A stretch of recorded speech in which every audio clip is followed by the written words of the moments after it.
Rakušané. Start fight!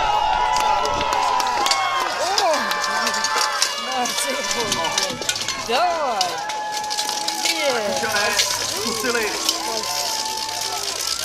hned zaútočit na svého soupeře, ale Rusové oplácí stejnou mincí, nejlepší obrana je útok. A Rusové posílají zemi jednoho rakouského muže za druhý. Opět to tedy vypadá, že Rusko nepozná hořkost porážky a tuhle bitvu vypadá.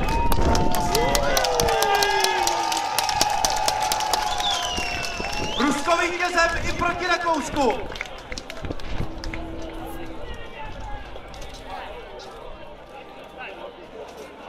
Russia 20, Austria 0. Russia wins. 20:0.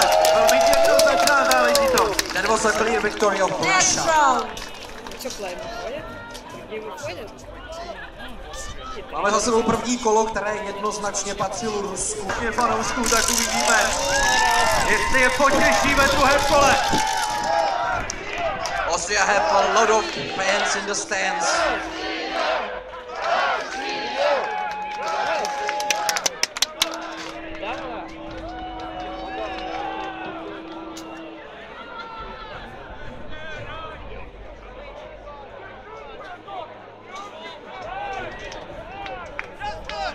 Rusko zatím 100% úspěšné. 3 bitvy, 3 výhry.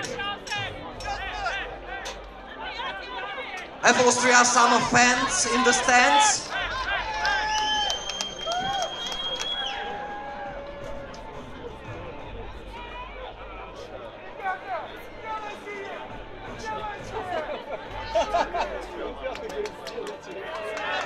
Taky poslední rakouský bojovník je v aréně. Vlastní maršál za chvíli startuje další bitvu.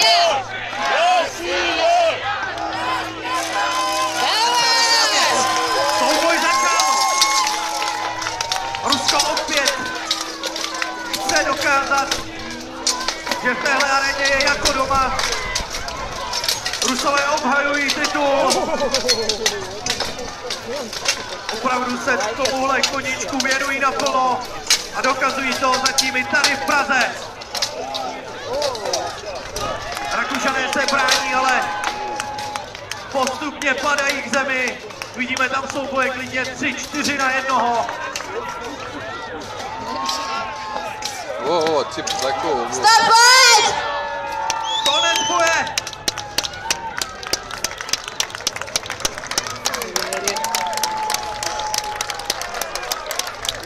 Russia 20, Austria 0. Russia wins. There is no doubt about it.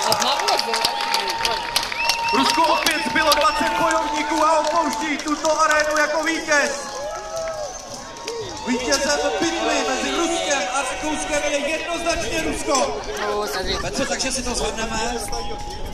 Rusko si připisuje druhé vítězství a Rakousko naopak druhou porážku. Jenom připomeňme, že v původním souboji prohráli Rakušané s Českou republikou. Italy and Czech Republic, please come to the list. Ano, a právě Česká republika přijde opět na řadu, obsadí tuto arénu doma v Praze na